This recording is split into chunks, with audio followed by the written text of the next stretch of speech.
Kemudian yang kedua adalah istilah fikih. Yang ketiga adalah juris, atau yang kita kenal dengan hukum Islam itu sendiri. Dan yang keempat adalah ada istilah urf. Istilah urf. Nah, berkenaan dengan ada istilah ini, ada yang tahu apa yang dimaksud dengan syariah, fikih, juris, atau urf? Ada yang tahu bisa ngasih komentar berkenaan dengan istilah-istilah ini? Monggo kalau ada yang sudah tahu tentang istilah-istilah ini, silahkan di unmute, kemudian memberikan komentar di sini.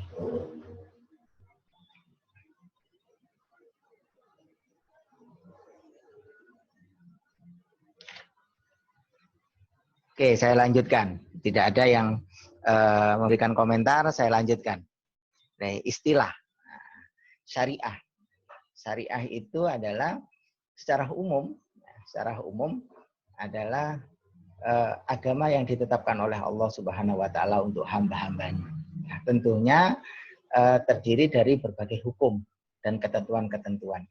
Nah, hukum ini tidak hanya sebatas pada persoalan-persoalan ubudiyah saja, persoalan-persoalan ibadah kepada Tuhannya saja, kepada Allah, tetapi juga berkenaan dengan hukum-hukum yang berkenaan dengan hubungan antara manusia dengan sesama. Hukum-hukum yang umum, manusia dengan alam semesta. Nah, ini diberikan oleh Allah. Dalam hal ini, syariah itu sungguhnya memiliki makna Islam itu sendiri. Jadi Islam itu adalah agama yang mengajarkan ketundukan dan kepatuhan. Terhadap apa? Terhadap undang-undang, terhadap hukum, terhadap aturan-aturan Allah Subhanahu wa taala. Baik itu kepatuhan yang berkaitan dengan menjalankan perintah maupun kepatuhan yang berkenaan dengan menjauhi larangannya. Sehingga syariah ini sungguhnya ya Islam itu sendiri. Nah, aturan yang disyariatkan oleh Allah atau dasar peraturan yang disyariatkan oleh Allah agar manusia mengambil aturan itu berkenaan dengan hubungan antara diri seseorang hamba dengan Tuhannya atau diri seorang hamba dengan sesama manusia. Baik itu secara umum sesama manusia antara keragaman beragama atau manusia secara khusus sesama muslim. Atau juga secara khusus lagi di antara saya muslim itu sama muslim ada keragaman. Keragaman yang berkenaan dengan khilafiyah. Jadi diatur di sana. Nah, itu yang disebut dengan syariah. Tentunya syariah ini diberikan oleh Allah Subhanahu wa taala kepada manusia untuk hidup di bumi ini dalam rangka menggapai tujuan kehidupan yang sesungguhnya. Allah memberikan rambu-rambu di sana. Rambu-rambu. Mana yang harus dipatuhi, mana yang harus dihindari. Mana yang harus dijalankan, dan mana yang harus dijauhi. Nah, ini berkenaan dengan syariah. Tentunya kaitannya dengan syariah ini adalah berlaku secara umum. Tidak hanya ya tentunya sebatas mereka yang mengikuti ajaran Islam, tentunya yang secara sadar mengikuti ajaran Islam, sesungguhnya ini diberikan secara umum kepada seluruh umat manusia. Namun ya hanya manusia yang sadar, manusia yang dengan keyakinannya itu kemudian menjalankan ajaran-ajaran Islam itu sendiri. Nah, ini makna dari syariah itu sendiri. Nah, syariah secara umum digambarkan dalam perilaku kehidupan Nabi bersama para sahabat. Jadi apa yang dilakukan oleh Nabi bersama para sahabat itu sebagai bentuk pelaksanaan syariah. Rasulullah Shallallahu Alaihi Wasallam adalah sosok manusia yang paling paham tentang aturan-aturan yang diberikan oleh Allah melalui wahyu yang tertuang di dalam Al-Quran.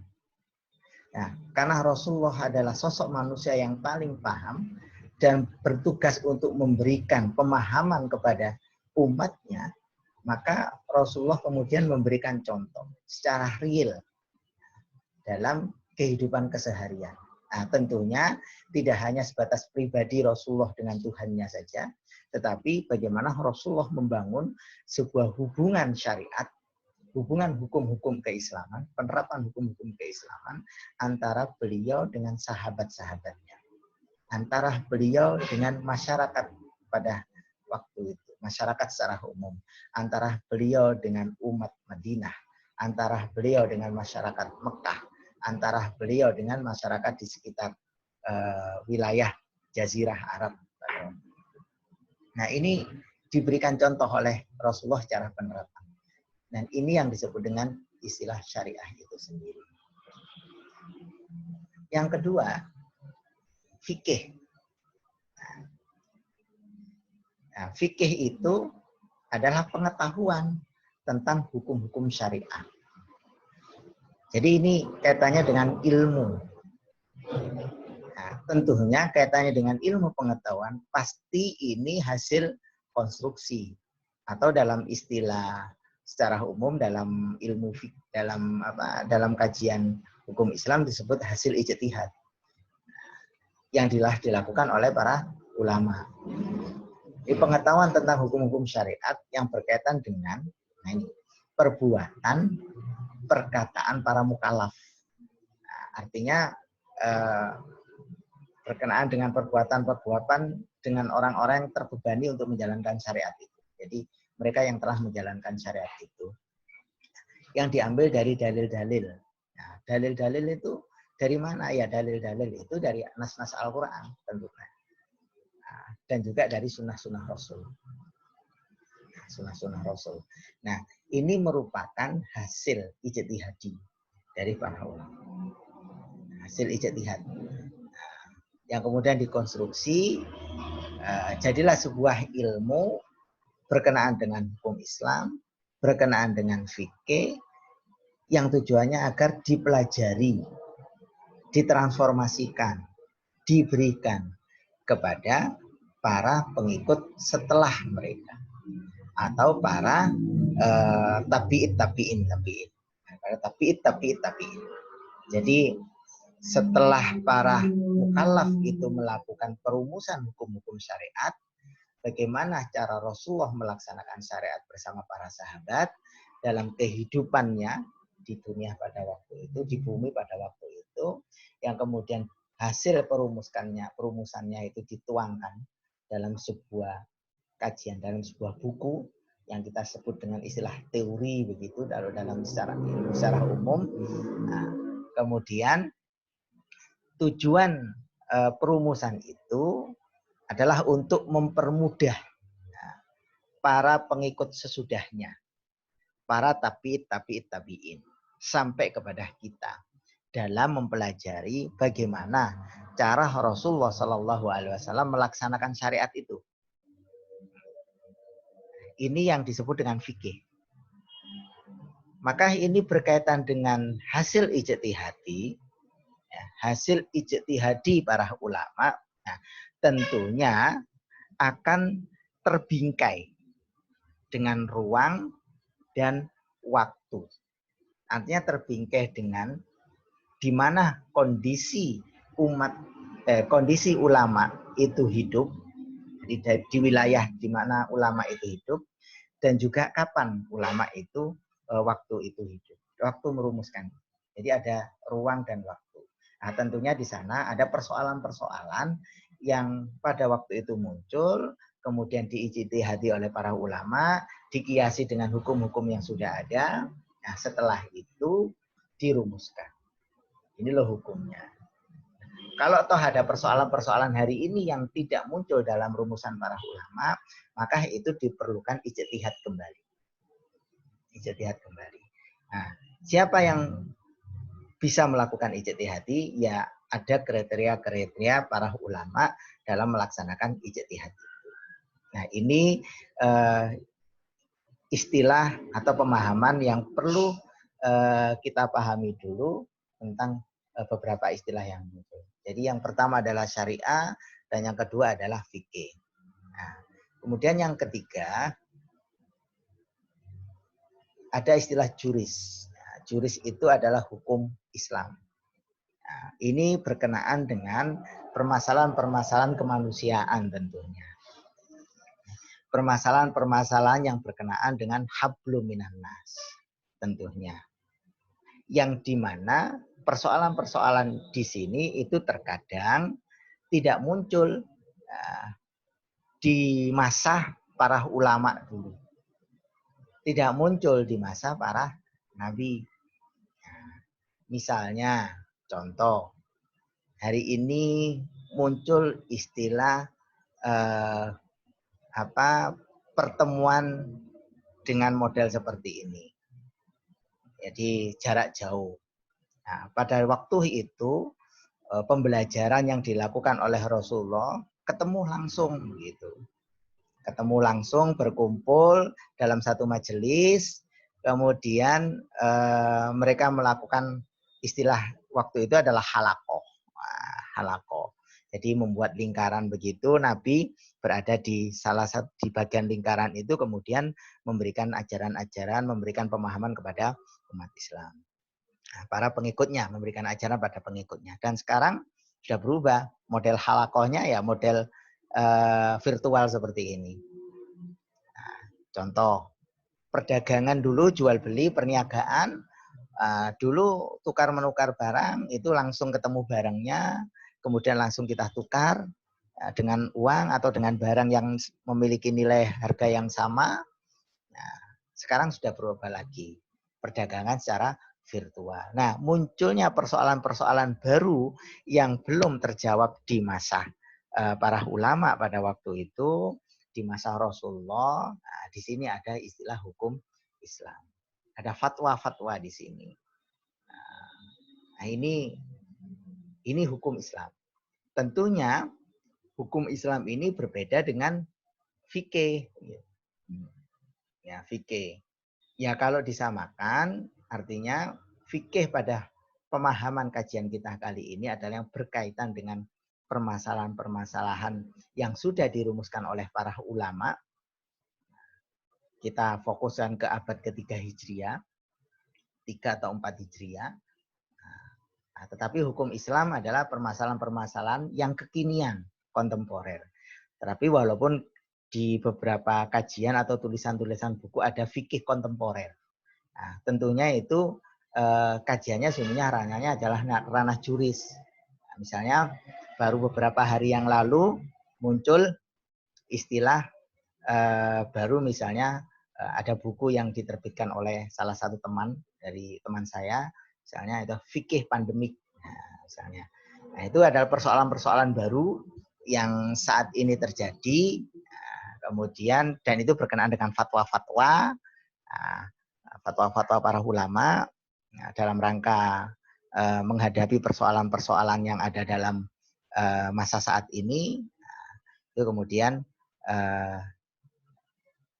disebut istilahnya disamakan dengan fikih, meskipun kedudukannya itu hanya pada waktu dan bingkai tertentu.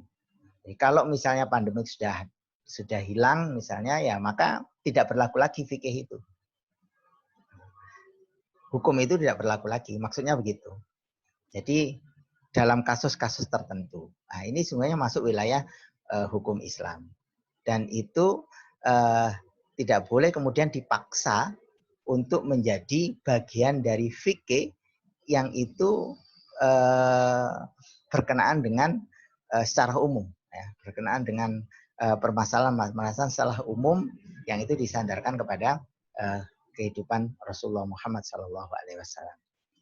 Dan yang ketiga, yang keempat, ada istilah uruf. Uruf.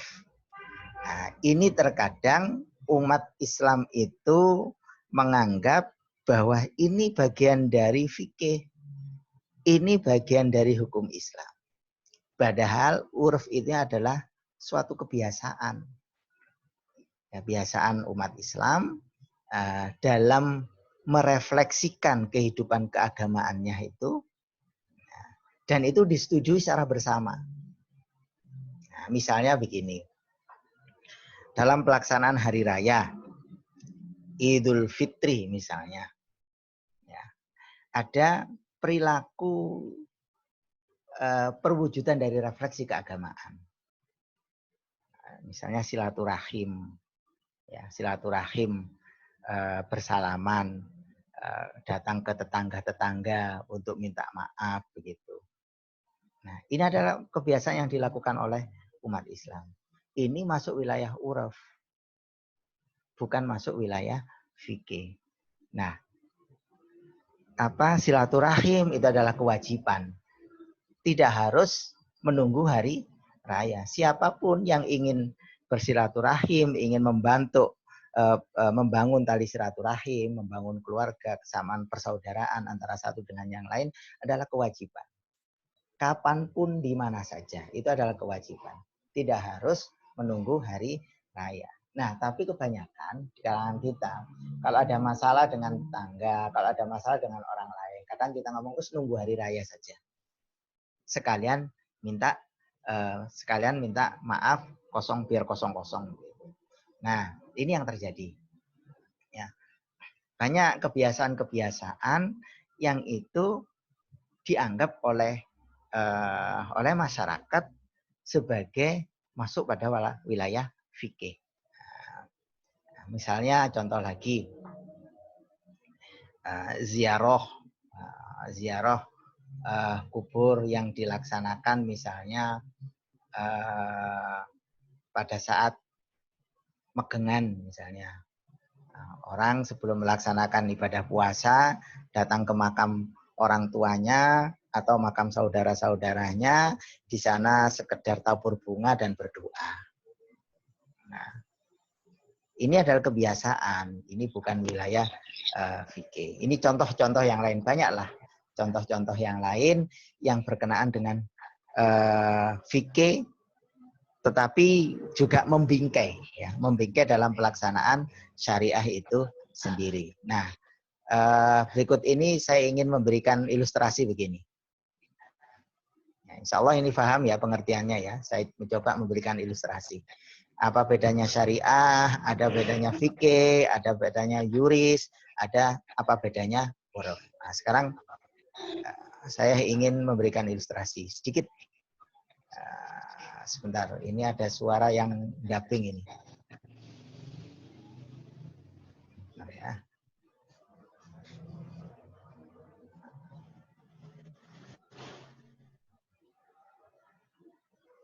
Oke, tolong yang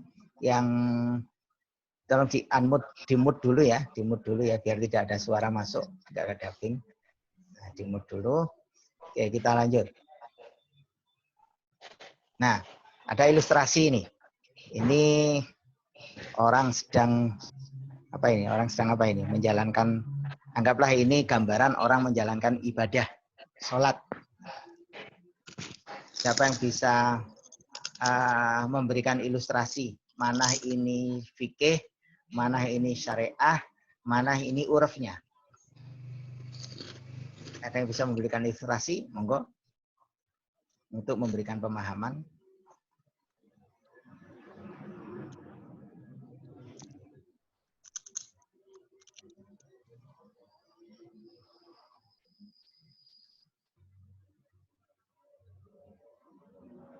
Ada? Ada yang bisa memberikan ilustrasi? Oke. Kalau tidak ada, saya jelaskan. Ilustrasinya begini. Ya. Ketika kita melaksanakan sholat, tentunya 3 hal. Ya. 3 hal itu melekat dalam satu kegiatan. 3 hal. Yang pertama adalah syariat. Mana syariatnya? syariatnya itu adalah menjalankan perintah sholat. Allah Subhanahu wa Ta'ala memerintahkan kepada umat Muslim untuk melaksanakan sholat. Aqimis sholah liduluki syams. Laksanakanlah sholat. Tegakkanlah sholat. Liduluki syams. Dari tergelincirnya matahari. Ila ghazaqil lail. Sampai larut malam. Gitu ya. Terus aqimis sholah liduluki syams ila ghazaqil lail. Wal Qur'an al-fajr, dan laksanakanlah sholat fajar. Itu. Innahu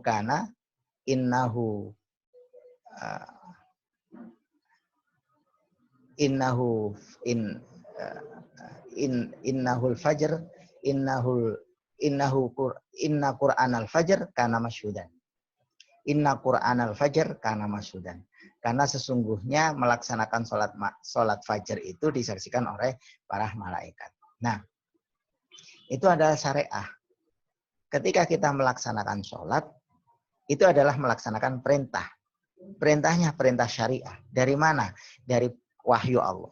Aqimis sholah liduluki syams. Lalu bagaimana cara melaksanakan sholat? Rasulullah memberikan contoh cara melaksanakan sholat. Dari takbiratul ihram sampai salam. Dan kaidah-kaidah yang harus dilalui bagi umat Islam ketika mau menjalankan sholat. Nah, misalnya diperintahkan oleh Allah berwudu dulu sebelum melaksanakan sholat. Misalnya begitu. Nah, ini kaidah-kaidahnya. Nah, tentunya telah dicontohkan oleh Nabi. Nabi memberikan contoh cara melaksanakan sholat. Dan contoh-contoh Nabi itu sampai kepada kita melalui proses yang panjang. Dirumuskan oleh para ulama, kita pelajari dari rumusan para ulama itu, kemudian kita melaksanakan sesuai apa yang disampaikan oleh para ulama, oleh para sahabat, oleh para tabi'in, tabi'in, sampai kepada kita. Warasatul anbiya, penerus para nabi sampai kepada kita. Nah, apa yang kita terima dari para ulama, apa yang diterima oleh para ulama dari para tabi'in, apa yang diperoleh oleh tabi'in kepada tabi'in sampai kepada sampai kepada sahabat. Nah, ini wilayahnya fikih. Sehingga cara takbiratul ihram kita, cara sedekap kita, cara berdoa kita, itu adalah bagian dari kita mempelajari ilmu yang kita sebut dengan istilah fikih. Nah, itu fikihnya.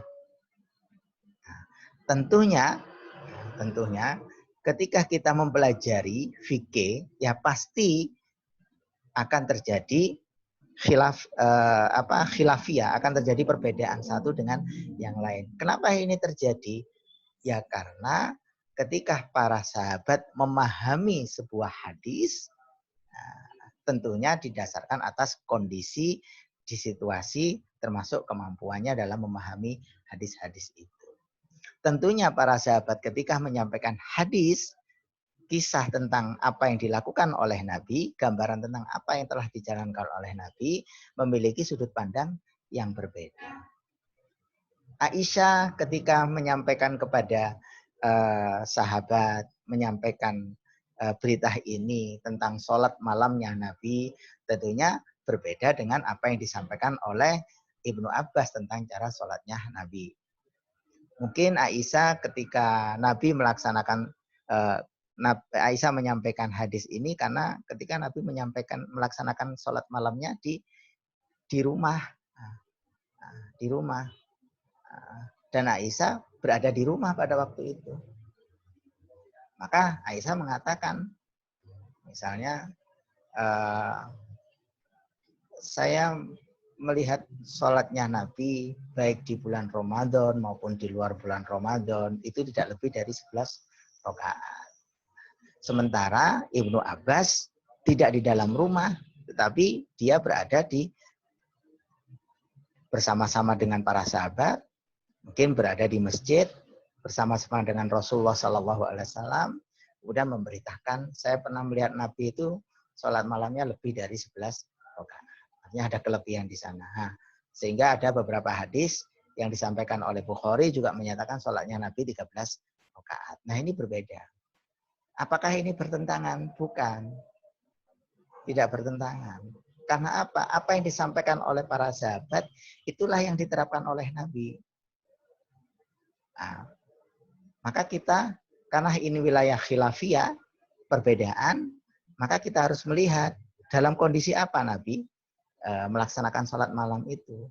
Dalam kondisi di rumah, atau dalam kondisi di masjid, atau dalam kondisi di luar rumah. Nah, ini tentunya kita harus melihatnya lebih kompleks terkait dengan hadis-hadis yang disampaikan oleh para sahabat. Ini pun terjadi perbedaan. Nah, perbedaan inilah yang disebut ketika dipelajari oleh para ulama, dirumuskan oleh para ulama, masuk wilayah fikih.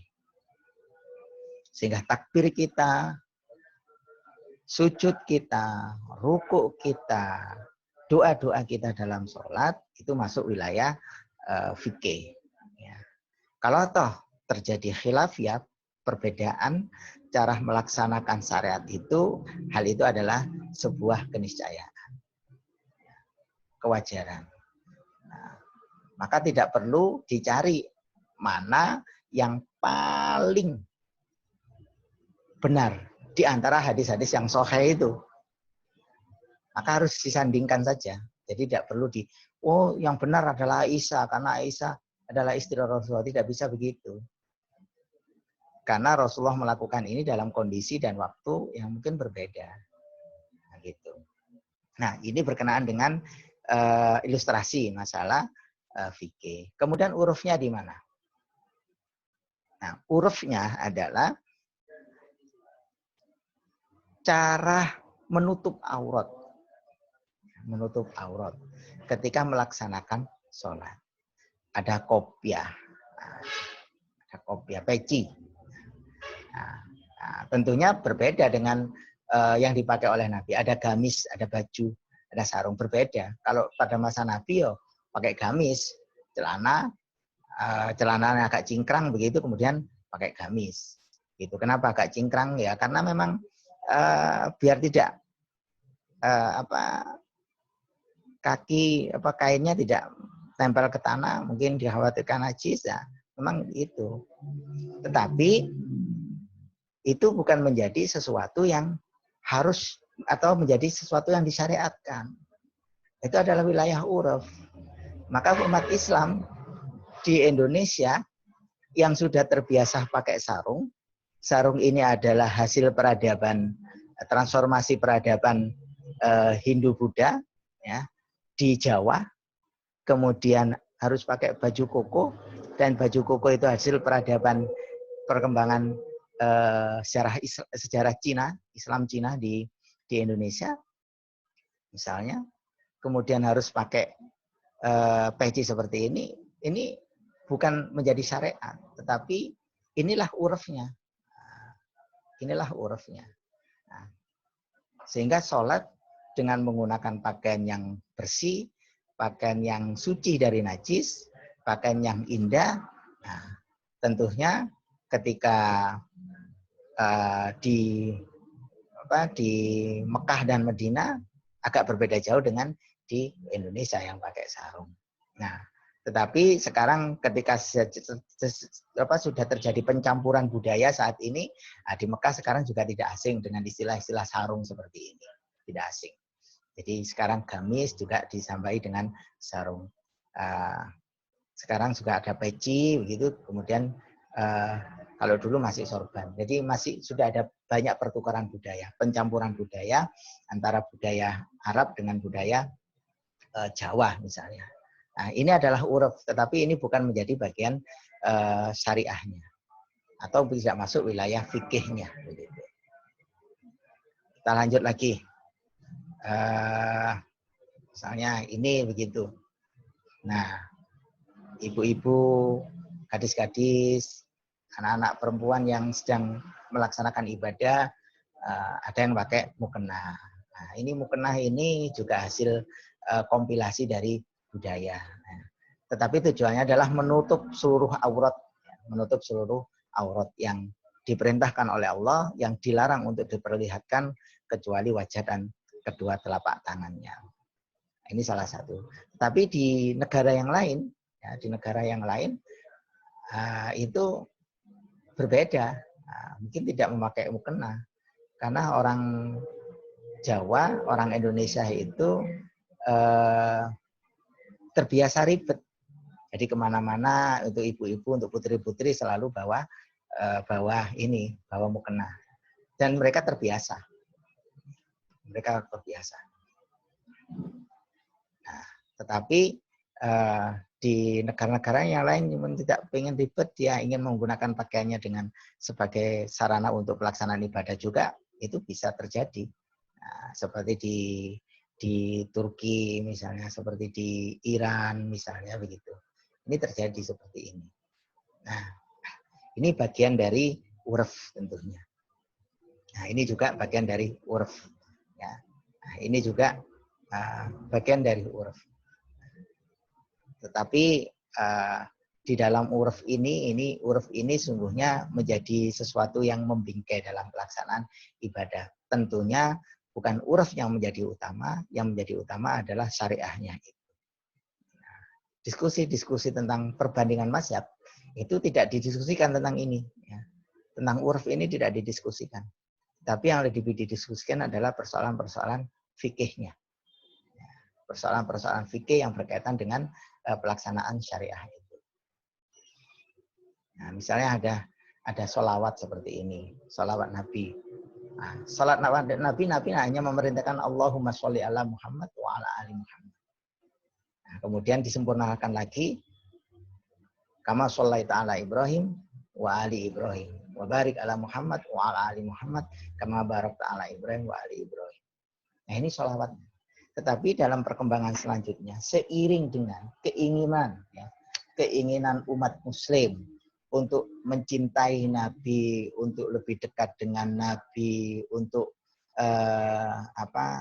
rindu, untuk mengungkapkan kerinduan kepada Nabi, dan seiring dengan perkembangan pemikiran tasawuf dan perkembangan Syi'i pada waktu itu, maka sholawat Nabi itu kemudian digubah begitu, bukan diubah, tetapi ditambahi. Nah, ditambahi dengan kalimat-kalimat yang menyampaikan kerinduannya kepada Nabi, menyampaikan kecintaan kepada Nabi, doa, kemudian diawali dengan sholawat. Nah, ini sholawat apa ini? Allahumma sholli sholatan kamilatan wasalim salaman tamma ala sayyidina Muhammadin. Nah, ini salawat-salawat yang intinya sungguhnya salawatnya ini cukup. Nah, tapi kemudian digubah dalam rangka mengungkapkan kecintaan kepada Rasulullah Muhammad Sallallahu Alaihi Wasallam. Nah, ini masuk wilayah uruf. Ya, masuk wilayah uruf. Nah, sebagai ungkapan-ungkapan yang merupakan hasil kreasi para ulama yang itu berkenaan dengan masalah masalah pengungkapan kecintaannya kepada Rasul. Nah, itu juga masuk wilayah uruf.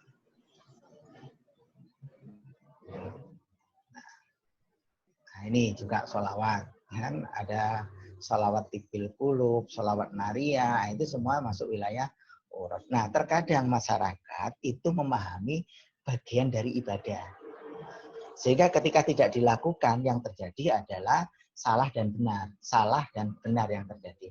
Yang tidak melakukan sholawat Nabi itu nanti maksudnya sholawat seperti ini itu dianggap tidak melakukan itu nanti matinya digelundungkan saja, misalnya begitu. Ada yang mengatakan, kalau sholawat seperti ini itu yang nambah-nambah itu bid'ah. Nah, ini terkadang begitu karena menarik sesuatu yang uruf di dalam kaidah fikih. Nah, maka yang terjadi seperti itu. Ini yang terjadi di masyarakat. Maka ya, nanti ketika kita mengkaji kajian mazhab, kajian perbandingan mazhab, nah ini tidak masuk wilayah kajian itu. Karena ini adalah wilayah uruf.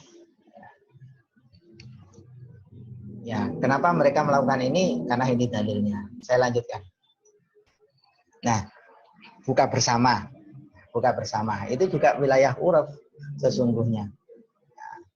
Nah, perintahnya adalah berbuka. Termasuk takjil. Itu kan takjil itu yang kebiasaan dilakukan oleh Nabi, memulai berbuka dengan makan kurma sama air putih begitu kan. Nah, itu sunnah. Sunnah kebiasaan Nabi yang tidak disyariatkan. Nah, itu menjadi uruf. Kalau toh ikut diikuti, monggo. Tetapi di dunia Islam di beberapa negara itu pada waktu dulu sebelum terjadinya ekspor impor makanan begitu, ya orang Jawa kalau berbuka ya pakai ketela, pakai roti sumbu begitu kan. Pakai teh, minum teh begitu kan. Yang sekarang terkenal kolak, macam-macam lah begitu. Tetapi sekarang sudah terjadi pertukaran ekspor impor makanan, maka sekarang orang lebih mudah mengikuti budaya Nabi, cara Nabi. Misalnya berbuka dengan memakan kurma sama air putih, sudah terbiasa. Tetapi ini bukan menjadi sesuatu yang disyariatkan. Kalau diikuti monggo, tapi jangan memaksa orang lain untuk melaksanakan syariat ini. Ini bukan syariat, ini adalah uruf, wilayah uruf. Nah, kalau ini berkenaan dengan masalah perkawinan misalnya, nah ini ada wilayah uruf, ada syariatnya, ada fikihnya, ada hukum Islamnya. Ya, syariahnya apa? Syariahnya adalah nikah. Pernikahan ini ada menjalankan syariah. Ya, kata Nabi, an-nikahu sunnati. Nikah itu adalah sunnahku. Faman riba anis sunnati falaisa minni. Barang siapa yang tidak mengikuti sunnahku, maka bukan menjadi golonganku. Artinya ini menjadi syariat. Nah, bagaimana cara nikahnya itu? Dicontohkan oleh Nabi, dipahami oleh para sahabat, dirumuskan oleh para sahabat, sampai kepada kita. Maka di sana ada kaidah-kaidah. Ada rukun sunnah nikah. Nah, itu masuk wilayah fikih. Hukum Islamnya di mana? Nah, hukum Islamnya adalah pencatatan. Pencatatan perkawinan. Karena kita hidup dalam sebuah negara, di sana negara itu agar tertata pertumbuhan penduduknya, agar tercatat keturunannya begitu dari mana gitu. Nah, secara tertulis maka dibutuhkan yang namanya surat nikah. Surat nikah ini masuk wilayah hukum Islam, walaupun sesungguhnya kedudukannya itu sama dengan fikih, salah satu kewajiban untuk melakukan perkawinan, tetapi kedudukannya itu sesungguhnya di bawah fikih.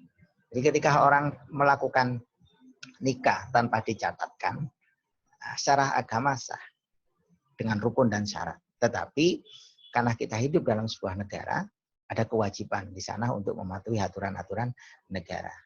Nah, maka pernikahan harus dicatatkan. Bagi yang tidak dicatatkan dianggap nikah sirri, nikah yang sembunyi-sembunyi. Urufnya di mana di sini? Urufnya itu misalnya menggunakan pakaian-pakaian adat, kemudian pada saat walimah harus ada apa, tentunya ada banyak perbedaannya. Ada cara-cara yang berbeda setiap negara, setiap masyarakat, setiap kampung, setiap suku, ada cara-cara yang berbeda tentunya. Nah, misalnya di orang Jawa pakai simbol-simbol di sana.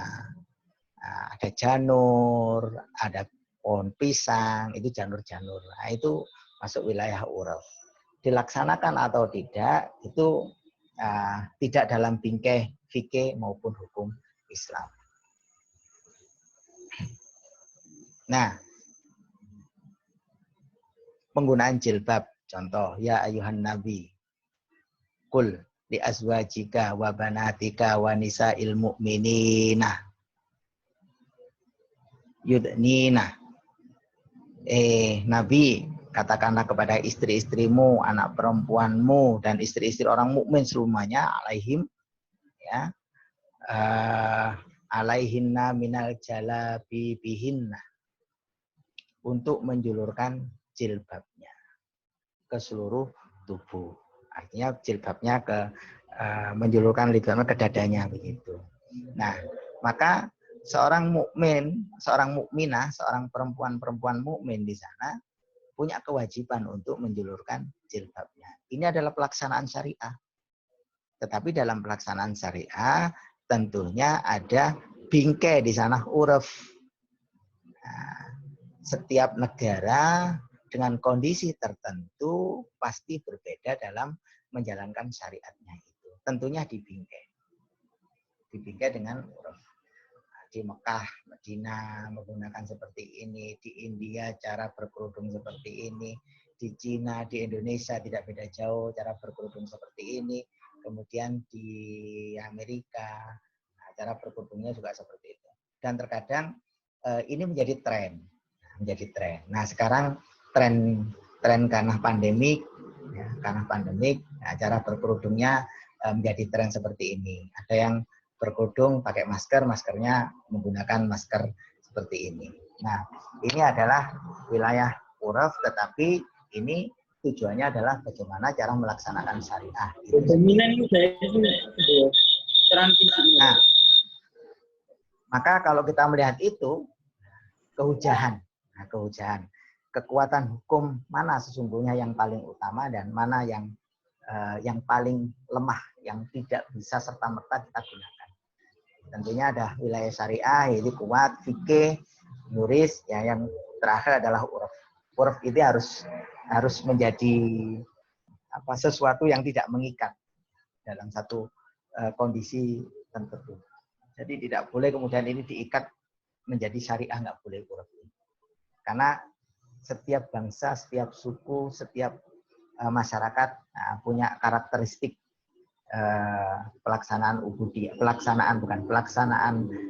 karakteristik dan merefleksikan keagamaan yang berbeda-beda. Nah, kenapa sekarang ini banyak terjadi orang saling mengkafirkan, orang saling membid'ahkan, orang saling menyalahkan satu dengan yang lain? Ini terjadi karena mereka menarik sesuatu yang bukan syariah ke dalam wilayah syariah. Wilayah fikih ditarik ke syariah. Ya. Hadis-hadis yang berkenaan dengan Rasul melaksanakan syariah atau yang berkenaan budaya Nabi semuanya ditarik ke syariah. Sehingga seolah-olah yang muncul adalah kamu salah kalau tidak sesuai dengan fikih saya. Yang muncul seperti itu. Kamu salah kalau tidak sesuai dengan hadis Nabi yang ini. Karena dianggap semuanya masuk wilayah syariah. Maka cara yang betul adalah begini. Jadi harus meletakkan pada porsinya. Syariah itu ya pada wilayah syariah. Apa itu? Ya Al-Quran itu. Ada hadis-hadis Nabi yang memang itu berkenaan dengan wilayah syariah. Tetapi hadis Nabi itu adalah sebagai sarana para ulama. Ketika ulama memahami cara Nabi melaksanakan syariah, kemudian dirumuskan, ini harus masuk wilayah fikih. Dan itu harus dikeluarkan dari wilayah syariah. Maksudnya bukan kemudian tidak menjadi syariah, bukan. Tetapi dalam batasan kehujahan, dia harus dikeluarkan di wilayah syariah. Dia punya kehujahan sendiri di sana. Nah, termasuk mungkin tradisi Nabi itu juga harus dikeluarkan di sana. Nah, begitu juga uruf. Uruf itu ada yang bersinggungan dengan fikih, tetapi tidak bisa dimasukkan dalam fikih, tidak bisa membingkai fikih. Dia juga harus dikeluarkan dalam wilayah fikih agar pelaksanaan uruf itu tidak kemudian menjadikan kewajiban hukum kepada yang lain, karena ini hukumnya adalah hukum wilayah tertentu untuk wilayah uruf, termasuk juris itu sendiri. Jadi ini cara kita untuk meletakkan sesuatu agar tidak terjadi kekakuan dalam beragama. Nah, tentunya nanti yang kita pelajari di perbandingan mazhabnya itu di sini, mazhab fikih. Jadi hanya pada tataran mazhab fikih saja. Bagaimana cara memahami syariah, menjalankan syariah, yaitu di kajian-kajian para ulama tentunya. Maka ketika kita berbicara masalah fikih, ada manhaj, ada kaidah-kaidah yang dilakukan para ulama. Misalnya, dasar hukum yang utama adalah Al-Quran yang diambil. Kemudian hadis. Kemudian qaul sahabi, setelah hadis ada qaul sahabi, karena dianggap ucapan sahabat ini sudah dibenarkan oleh Nabi. Jadi sesuatu yang ditakriri oleh sahabat itu dibenarkan oleh Nabi. Sehingga ini ucapan-ucapannya itu bisa menjadi jalur atau manhaj dalam penentuan hukum Islam. Yang kedua adalah takrir ulama, pendapat para ulama. Nah, yang kita bicarakan nanti adanya di sini. Adanya di sini, takrir ulama. Nah, tentunya ketika ulama merumuskan suatu hukum Islam, suatu fikih, apakah itu disandarkan pada qaul sahabi atau hadis atau Al-Quran, maka nanti munculnya di sini. Dan kita belajar perbandingan mazhabnya di sini, di wilayah takrir ulama. Nah, ketika ada persoalan-persoalan baru yang itu tidak terumuskan dalam takrir ulama, dalam hal ini ulama salafus saleh, maka kita bisa melakukan ijtihad. Ijtihad sendiri. Ijtihad tentunya dengan kaidah-kaidah yang harus dipenuhi sebagai syarat seorang mujtahid. Nah, ini berkenaan dengan secara umum pembahasan sebelum kita masuk ke tema-tema berkenaan dengan perbandingan mazhab. Jadi MC ya. Enggak MC. Kamu tuh nanya-nanya ini. Terus maka nanti ada tugas kelompok yang memang sudah saya masukkan. Jadi nama-namanya kemarin sudah dibagi. Tinggal tema yang pertama itu nanti perlu di breakdown, dipecah, ya. Dipecah ke kelompok yang lain. Nanti silahkan dibagi ketua kelasnya sesuai kemarin. Silahkan, ada beberapa tema yang nanti tema itu silahkan didiskusikan. Nanti permasalahan-permasalahan nanti saya tulis. Ini masih belum selesai saya tulis. Nanti segera saya selesaikan. Nah, nanti permasalahan-permasalahan itu dikaji berdasarkan tema. Atau tema-tema itu dikaji atas dasar permasalahan itu. Nah, nanti setiap pertemuan kali ini, pertemuan seperti ini, setiap grup mempertanggungjawabkan hasil diskusinya. Dokumentasikan ya hasil diskusinya. Sehingga diskusi mulai minggu depan. Jadi artinya diskusi silakan dijalankan melalui breakdown seperti ini. Nanti di pertemuan Zoom sendiri dengan timnya, dengan kelompok yang sudah dibagi kemarin. Kemudian untuk menyelesaikan satu tugas portofolio, nanti didiskusikan, setelah itu dirumuskan, nanti terjadwal setiap pertemuan kelompok 1 menyampaikan ini, kelompok 2 terus begitu sampai pertemuan terakhir. Nah, tentunya ada tugas mandiri yang itu merupakan penelitian sendiri, mini risetnya sendiri. Nah, tentunya kami berharap di setiap tema itu nanti dibagi sendiri, artinya dibagi atau ditentukan sendiri. Saya mau mengkaji tentang sejarah tasyrik misalnya. Jadi cukup di situ. Jadi mengkaji wilayah itu. Misalnya karena ini bahasanya sedikit, hanya kajian sejarah tasyrik, maka membatasi diri. Saya menulis sejarah tasyrik dari masa Nabi hingga masa salafus soleh. Nah, kemudian yang kedua dari masa salafus soleh hingga masa modern. Misalnya mau dibagi seperti itu. Nah, itu tugas individual. Tentunya nanti tugas individual disesuaikan dengan tema utama yang dikaji secara portofolio secara bersama. Jadi jangan sampai ngumpul tugasnya, tugas riset individu. Jadi hanya bahas satu satu sub pokok bahasan saja, tidak. Tapi dari pokok bahasan yang umum itu, kemudian silakan nanti dipecah sendiri-sendiri. Nah, dari hasil riset inilah yang nanti akan melengkapi ya, tema-tema dari kajian kelompok itu. Nah, tetapi untuk tugas individu kan tidak harus selesai hari ini, tidak harus. Nanti selesai nanti pada saat akhir perkuliahan akhir semester, menjelang akhir semester. Nah, itu nanti dikumpulkan di sana. Tentunya karena ini hasil riset, maka kaidah-kaidah ilmiah harus dikembangkan, harus dijalankan, harus dilaksanakan. Ya, tidak asal nulis. Ya, kalau ada sumbernya, maka harus wajib ditulis sumbernya. Kalau kutipan ya dijelaskan kutipannya.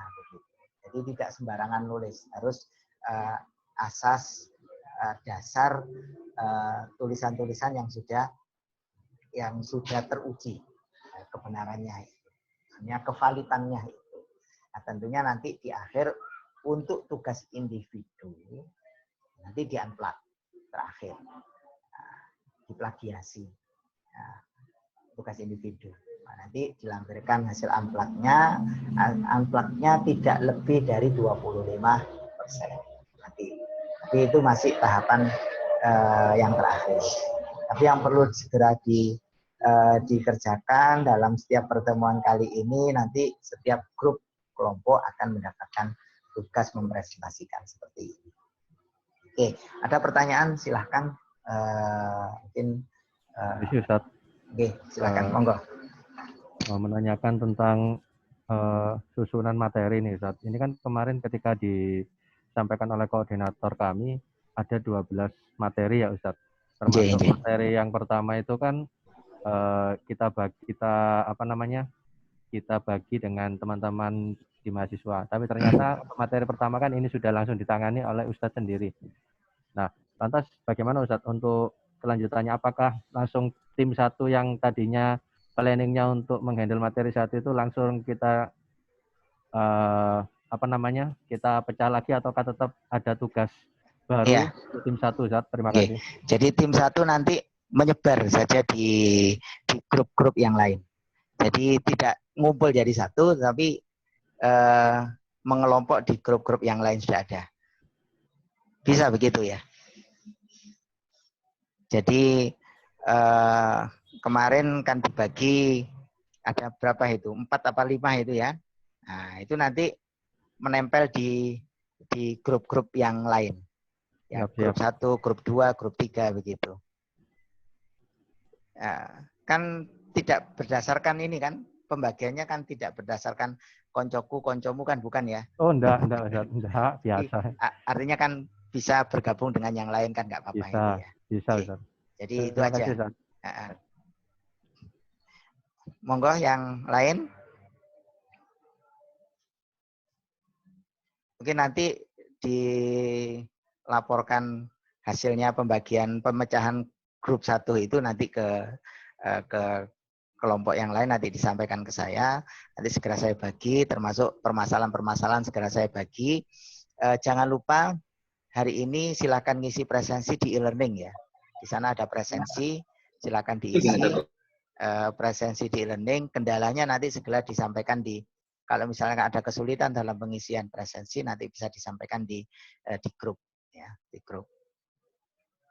Oke. Saya kira cukup pertemuan kita kali ini. Monggo silahkan, ada pertanyaan yang perlu dikonfirmasi, silakan.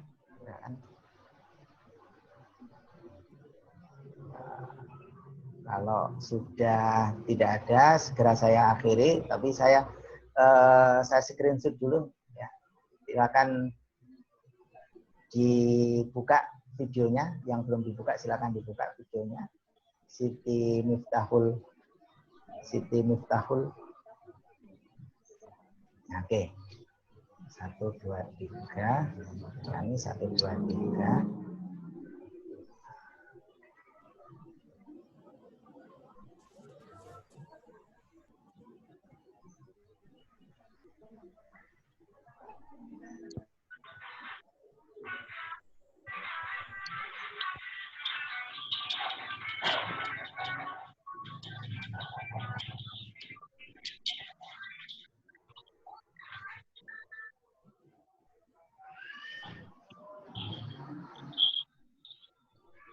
Oke, kalau sudah tidak ada pertanyaan, saya kira sudah cukup pertemuan kita kali ini, sekaligus koordinasi. Nanti ada persoalan-persoalan di luar tatap muka seperti ini, di luar pertemuan VidCon seperti ini, nanti silahkan komunikasikan di WA Group.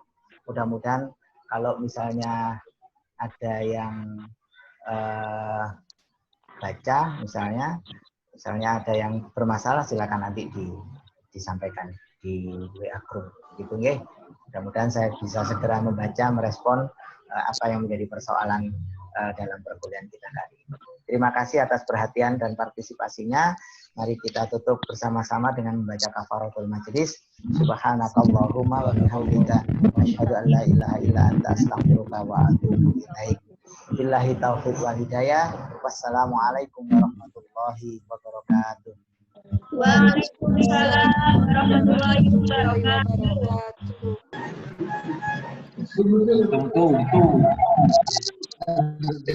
Tuh.